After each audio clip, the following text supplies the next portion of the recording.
Good morning friends, welcome back to my channel Shilpi's ফ্যামিলিতে আরেকটি নতুন ব্লগে তোমাদের সবাইকে অনেক অনেক ওয়েলকাম করছি। সকালে ঘুম থেকে উঠে বিছানা তোলা, তারপরে ঘর ঝাড় দেওয়া, সমস্ত কাজ টাজ মোটামুটি মানে সকালের আশিপাশি কাজ, বাসন টাসন যে কটা ছিল সব কমপ্লিট করে তারপরে চেঞ্জ করে তারপরে এই যে বসেছি এখন। তো ছোটো মেয়ে গেছে পড়তে, বড় মেয়ে ঘরেই আছে। আর তারপরে ছোটো মেয়ে আসলে তারপরে খাওয়া দাওয়া করবো ততক্ষণে। আর সকালে আজকে ভাতই করবো, এক্ষুনি গিয়ে ফার্স্টেই রান্নাটা বসাবো, রান্নাটা বসিয়ে দিয়ে তারপর ওই কাজগুলো করবো। এদিকে ভাত ডালটা হতে থাকবে আর ওদিকে আমি আর কাজগুলো করতে থাকবো।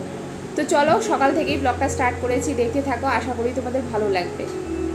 চলো। তো এই যে আজকে এখানে করব হাতে মাখা ডাল। তো হাতে মাখা ডাল এর আগেও অনেকবার করেছি, তো তোমাদের কাছে শেয়ার করিনি। তো অনেকে কি করে বলে, তো ডালটাকে কিন্তু ধোয় না। আমার আবার ঘেন্না লাগে, ডাল একটু না ধুয়ে রান্না করলে দেখবে কত নোংরা বেরোয়, এর থেকে প্রচুর নোংরা বেরোয়। ওই জন্য ডালটা সুন্দর করে ভালো করে ক্লিন করে তারপরে কিন্তু হাতে মেখে ডাল বসাবো। কিন্তু ডাল তো বসিয়েছি, তারপরে শুনবে ঘটনা, ছোটো মেয়ে এসছে। আর ও যেহেতু একটু টক খেতে ভালোবাসে, তোমাদের আগেও বলেছি ও টক তরকারি খেতে খুব ভালোবাসে। তো ডাল এসে দেখে আর আলু সেদ্ধ দেখে ওর তো মাথা গরম হয়ে গেছে। এমনিও টিউশনির থেকে এসছে, বাচ্চারা দেখবে স্কুল থেকে টিউশনির থেকে আসলে একটু বিরক্ত হয়ে যায়, কারণ ওইখান থেকে একটু দেখো যাই বলো একটা খাটনি তো আছে, যায় আসে, তো ওইখান থেকে আসলে মুডটা খারাপ থাকে।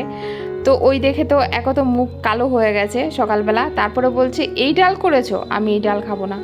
তারপরে দুপুরবেলা কি করেছি জানো, কায়দা করেছি দুই মেয়েকেই একটা না টমেটো কেটে দিয়ে ওই ডালের মধ্যে টমেটো কেটে দিয়ে একটুখানি তেঁতুল ছেড়ে দিয়ে তারপর ওদের দুই বোনকে দিয়েছি। মানে এই হয় আমার ঘটনা, আমার ঘরে যা হয় না ভাবলে তোমরা অবাক হয়ে যাবে। সেই পেঁয়াজের ডালেই আবার আমাকে বলছে কি, মা এর মধ্যে পেঁয়াজ রসুন সবই দিয়েছো? আমি বলছি হ্যাঁ, পেঁয়াজ রসুন সবই দিয়েছি, তোমার জন্য আলাদা করে আবার টক ডাল করলাম দুপুরবেলা। ওকে এটা দুপুরে বললাম, বাট এই ডালটাই ওই রকম কেস করেছি। তো এইরকম অনেক সময় বুদ্ধি করি। আর আমাদের ঘরে কি বলো তো, আগের দিনের ভাত থাকলে অনেকে আছে না, সেই ভাতটা হয়তো পরের দিন ভাতের সাথে একটু মিলিয়ে দিল। কি করে যে এরা টের পায় আমি বুঝতেই পারি না, জানো তো। মানে এক মুঠ ভাতও যদি ওর মধ্যে মিলানো হয়, কি করে টের পেয়ে যায়, বিশেষ করে ওর বাবা গৌতম এত টের পেয়ে যায়, যার জন্য এইগুলো না খুব একটা করতে পারি না। তবে আজকে মেয়েদেরকে একটু মানে ফাঁকি দিয়ে দিয়েছি।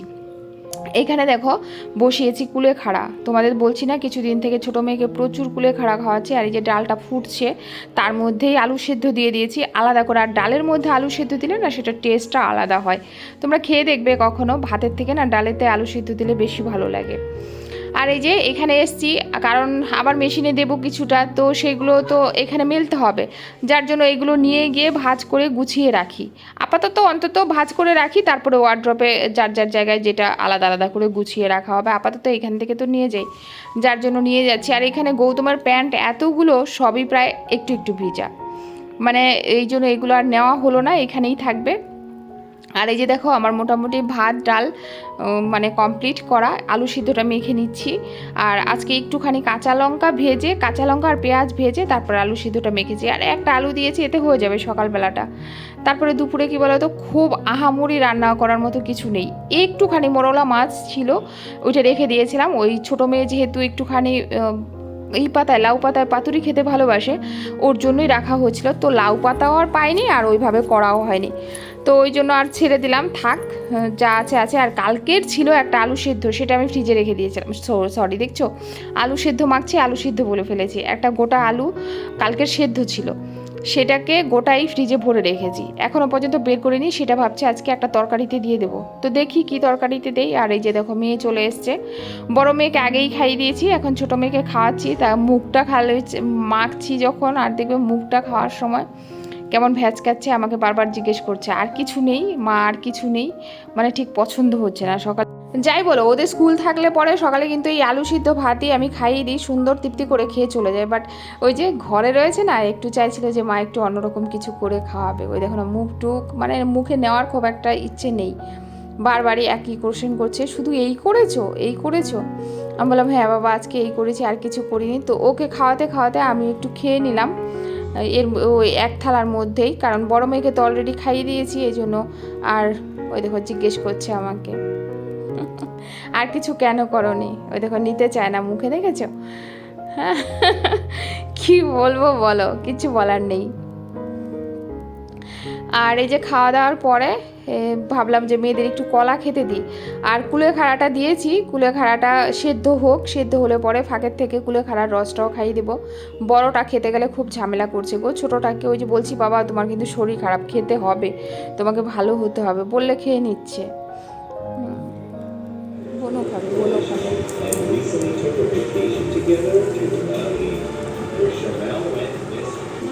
এটা খাও বাবা, ওই দিদি খেয়েছে, দিদি খাচ্ছে, একটা খাও, একটা খাও, একটা খাও বাবা, একটু খাও, খাও, এখনই খাও। আর বুক চাপ দিয়ে পড়তে বসবি না বাবা, বুক উঠে বস, তোর কিন্তু বুকে ব্যথা, এই জন্য উঠে বস, উঠে বস, ওইভাবে বসে বসো, তাড়াতাড়ি সোজা হয়ে বসে তারপরে করতে হয়, সব সময় বুকে চাপ দিয়ে তারপরে করতে বসে, এই জন্য তোমার এরকম ব্যথা হয়। তাড়াতাড়ি ওঠো। তো ওই যে মেয়েদের ওই দিকটা সেরে সুরে তারপরে একদম চলে এসেছি উপরে। দুপুরের রান্না কিন্তু এখনও হয়নি। ভাবলাম এদিকে ডাব্বা কিছু ধুতে হবে, বিস্কুটের ডাব্বাগুলো। আস্তে আস্তে এবার পুজো আসছে, মানে সমস্ত কিছু ধোয়া কাচা পরিষ্কার তো করতে হবে। তো আমি না একবারে করব না গো, খুব গায়ে লাগে। মা বললো যে একবারে করবি না, একটু একটু করে করবে। তো ভাবলাম কি একটু একটু করে করব। আজকে 4টা ডাব্বা ধোবো, কালকে 5টা ধোবো, পরশুদিন আবার 4টা ধোবো, এই করে করে ধোবো। ওই একবারে গাদাখানিক নিয়ে তারপরে ওই কাত হয়ে পড়ে থাকাচ্ছি, তারপরে ঘরে বাচ্চা কাচ্চা কে দেখবে, সমস্যা হয়ে যাবে। যার জন্য ভাবলাম কি বলো তো, যে রোজ একটু একটু করে পরিষ্কার করবো। আর এসে দেখি জানো আমি একটু সার দিয়েছিলাম, আমার এত কষ্ট লাগছে। ওই দেখো একটা গাছ মরে গেছে, দেখছো হলুদ হয়ে গেছে পাতা। কী হয়েছে বলো তো, একটুখানি সার দিয়েছিলাম, বলেছিল 1-1.5 মাস গেলে বৌদি আপনি সার দিতে পারবেন। তো 1-1.5 মাস পরেই দিয়েছি, কিন্তু ওই গাছটা কেন মরে গেল বুঝতেই পারলাম না। আর ছাদে এগুলো নিয়ে এসেছি কেন বলো তো, নিচে ধুলেও পারতাম আমি, নিচে বা দোতলার বাথরুমে ধুলেও পারতাম। এইখানে নিয়ে এসেছি কারণ এইখানে ধুয়ে এইখানেই একদম শুকাতে দিয়ে চলে যাব। আর একদম বিকেলে এসে অবেলা পড়লে তারপরে এসে ডাব্বাগুলো নিয়ে যাব, নিয়ে গিয়ে তারপরে একটু শুকনো ন্যাকড়া দিয়ে মুছে তারপরে বিস্কুটগুলো রাখতে পারবো। আর আজকে 4টেই নিয়ে এসেছি, অনেক কী বলো তো, অনেকগুলো নিলে টাইমটাও তো অনেক লাগবে। তারপরে দুপুরে রান্নাটা রয়েছে, যার জন্য অল্প অল্প করে ধোয়ার জন্য এখানে নিয়ে আসছি। ভিডিও করছি কিন্তু আমি যেহেতু রেগুলারই মেনটেন করছি না, একদিন পর পর ভিডিও দিচ্ছি। তোমাদের তো আমি বলেছি যে আমি একদিন পর পরে ভিডিও দেবো, এখন একটু শর্টস দেবো। তো যাই হোক, না শর্টসে ভিউজ হচ্ছে না লং ভিডিওতে ভিউজ হচ্ছে, তো ওইগুলো নিয়ে ভাবছি না। কিন্তু ভাবছি একটা বিষয়, সেটা হচ্ছে আমার অনেক বোনুরা কিন্তু ভিডিও দেখছে না। যেমন অনেক দিদিভাইরা দেখছে না, যেমন বিউটি বুনু আসছে না, বিউটি চন্দ্র অধিকারী ভিডিও দেখছে না। তারপরে হচ্ছে গিয়ে সাবানা আসমিন, উনি ভিডিও দেখছেন না, বাংলাদেশ থেকে দেখতেন। তারপরে এরকম অনেকে আছে যারা ভিডিও দেখছে না, হয়তো বা দেখছে, তারা কমেন্ট করছে না। আর এই মানুষগুলো সবসময় আমাকে কমেন্ট করে, তো তার জন্য এদের কমেন্টসগুলো খুব মিস করি আমি। অনেকে আছে, তাদের নামগুলো বলতে পারছি না, তো তারা আমার ভিডিও আপাতত দেখছে না, আর সেটা আমি বুঝতে পারছি, যার জন্য মনটা একটু খারাপ লাগে। আমি তো তোমাকে বলেছি যে তোমাদের যে খুব বেশি নয়, 1000 লোক যারা আমাকে জেনুইনভাবে ভিডিও দেখে কমেন্ট করে। তারপরে রাজাও দেখছে না ভিডিও, দেখছে কি না বুঝতে পারছি না। অ্যাকচুয়ালি কী বলো তো, কমেন্ট না করলে তো বুঝতে পারি না, এরা সবসময় রেগুলার যেহেতু কমেন্ট করে, তো সেখান থেকে করছে না বলে বুঝতে পারছি না যে ভিডিও দেখছে কি না। হ্যাঁ, তবে মিলি দিদিভাই দেখছে, মাঝে মধ্যে দিদিভাই কমেন্ট করছে, সেটা বুঝতে পারছি। তারপরে মামুনি দিদিভাই দেখছে, তারপরে সঞ্চিতা দিদিভাই দেখছে, হ্যাঁ, তারপরে হচ্ছে নারিম ভুটিয়া, তারপরে হচ্ছে সঞ্জনা দিদিভাই, তারপরে রিনা, তারপরে হচ্ছে লাকি, এরা সবাই দেখছে, বুনুরা দেখছে, তারপর দিদিভাইরা দেখছে। কিন্তু তার মধ্যেও আছে কিছু কিছু অনেক কমেন্ট আছে যেগুলো একটু মিস করছি। তো যাই হোক, সেটা কোনো কথা না, সবারই সমস্যা আছে, সংসার আছে, ওর থেকে ফাঁকের থেকে তারপরে করে দেখে। তো তাও কি বলো তো, মিস করি এই মানুষগুলোকে, কারণ এই মানুষগুলোকে আমি আমার খুব কাছের মনে করি, যার জন্য এই মানুষগুলোকে খুব মিস করছি।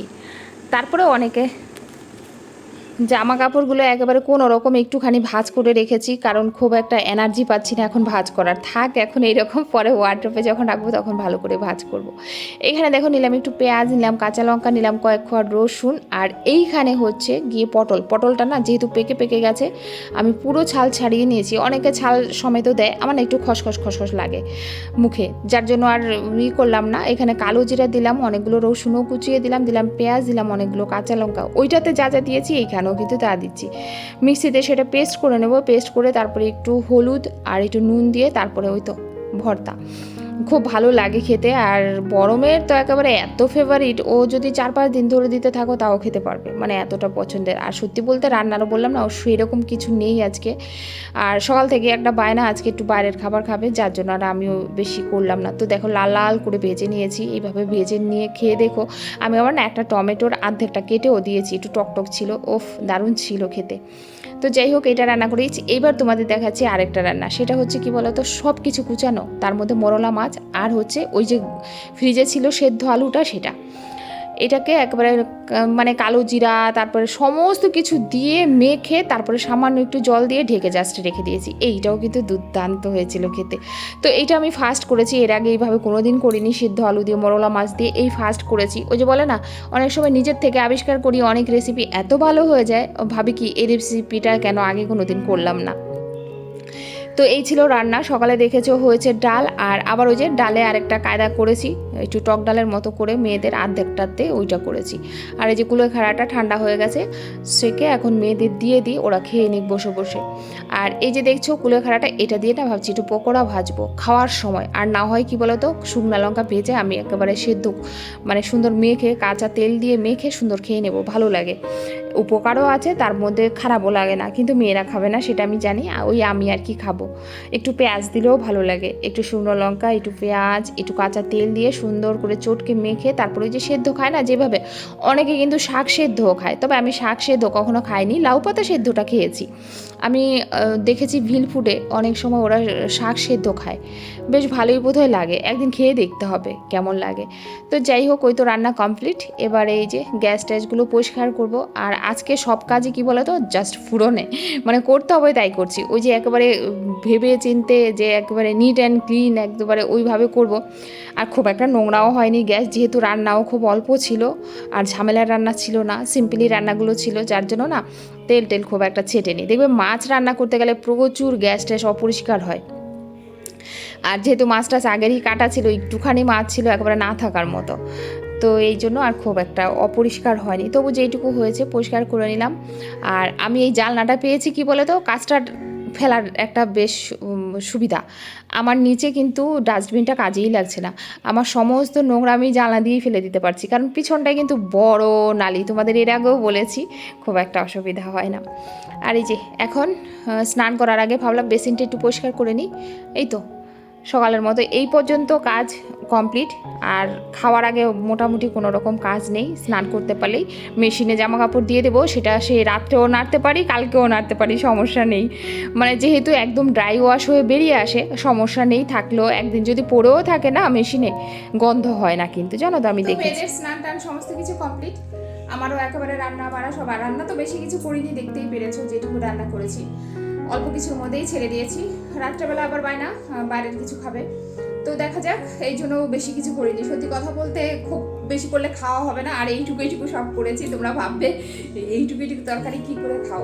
হ্যাঁ, আমাদের এর মধ্যে হয়ে যায়, তাও ছিল তরকারিটা অনেকটাই ছিল। তো এখন যাব স্নান টান করে আবার একবারে রাত্রে দেখা হচ্ছে, কারণ বিকেলবেলা না একদমই ব্লগ করার টাইম পাচ্ছি না, কারণ ওই চ্যানেলে ভিডিও দিতে হচ্ছে, তারপর শর্টস করি, যার জন্য খুব একটা টাইম হয় না। তো চলো এখন আর খুব বেশি কথা বাড়াবো না, একদম যাব স্নান থেকে এসে ঠাকুর পুজো কালকে পরশুর থেকে দিতে পারবো। তো এই জন্য ঠাকুরের কাজ তো করা হচ্ছে না, সেটাও দেখতেই পারছো, ঠাকুরের ঘরে যাওয়াই হচ্ছে না। তো চলো আর বেশি কথা বাড়াবো না, স্নান টান করে তারপরে একবারে হাজির হচ্ছি পরে তোমাদের সামনে, খাওয়া দাওয়ার সময় হয়তো দেখাবো কিছুটা। চলো, তো চলো এই যে দুই মেয়ের খাবার বেড়ে দিলাম, ওরা এইখানে ডাইনিং টেবিলে বসে বসে খাবে, আর আমরা এসি রুমে মেঝেতে বসে বসে খাবো আমি গৌতম। তো ওদেরটাকে দিয়ে নিই, তারপরে ওদের খাওয়া হলে আমরাও একদম বেড়ে নিয়ে চলে যাব ঘরের ভিতরে। তো গুড ইভিনিং বন্ধুরা, গুড ইভিনিং বলতে এখন বাজে 8টা। আর এই দেখো মেয়েরা কী অর্ডার করেছে। এইখানে গৌতমের জন্য অর্ডার করেছে, গৌতম বলছে বিরিয়ানি খাবে না, গৌতমের জন্য অর্ডার করেছে হচ্ছে তোমার পনিরের একটা তরকারি, কিন্তু এটা না বেশিরভাগটা কাবলি দিয়ে দিয়েছে, কাবলি নয় চেনা ছোট ছোট হয় না, ওইগুলো দিয়েছে। কী ডাল বুঝতে পারছি না আমি, তারাও খুলে নিই তারপরে আমি তোমাদের বলছি যে দিয়েছে। তো যাই হোক, মেয়ে খোলার অনেক চেষ্টা করেছে, ও খুলতে পারেনি। এবার আমি খুলে দেখাচ্ছি। গৌতমের জন্য হচ্ছে রুমাল রুটি আর এই পনিরের তরকারি অর্ডার করা হয়েছে, আর আমাদের জন্য 3 জনের জন্যই বিরিয়ানি অর্ডার করা হয়েছে। আর বিরিয়ানি হাফ প্লেট করেই, কারণ ফুল প্লেট আমরা কেউই খেতে পারি না বিরিয়ানি। তো চিকেন বিরিয়ানি অর্ডার করা হয়েছে। ছোটো মেয়ে বলছিল মটনের জন্য যে মা মটনটা করো, তো আমি ভাবলাম যে না বাবা থাক, আজকে মটন খেতে হবে না, আজকে 3 জনই চলো চিকেনই খাই। তো ওদের জন্য চিকেন, আমাদের জন্য এই দেখো, এটা কিন্তু দারুণ ছিল খেতে। কঞ্চুরি মেথি দিয়েছে, মানে আরও অনেক কিছু দিয়েছে জানো এর মধ্যে, খুব ভালো ছিল খেতে। মানে এই পনিরের তরকারিটা এই যে দেখো, হ্যাঁ তো ভালো ছিল। মেয়েরা খেয়ে বলছে মা দুর্দান্ত কিন্তু। আর আমাদের জন্য তো বিরিয়ানি বললাম। তো চলো ভিডিওটা আজকে এই পর্যন্তই, খেতে খেতেই তোমাদের সাথে কথা বলতে বলতে আজকের মতো শেষ করছি। সবাই ভালো থেকো, সুস্থ থেকো, দেখা হবে আরেকটি নতুন ভিডিওর সাথে। ততক্ষণে সবাইকে গুড নাইট, শুভরাত্রি। অনেক অনেক ভালো থাকবে পরিবারকে নিয়ে। টাটা।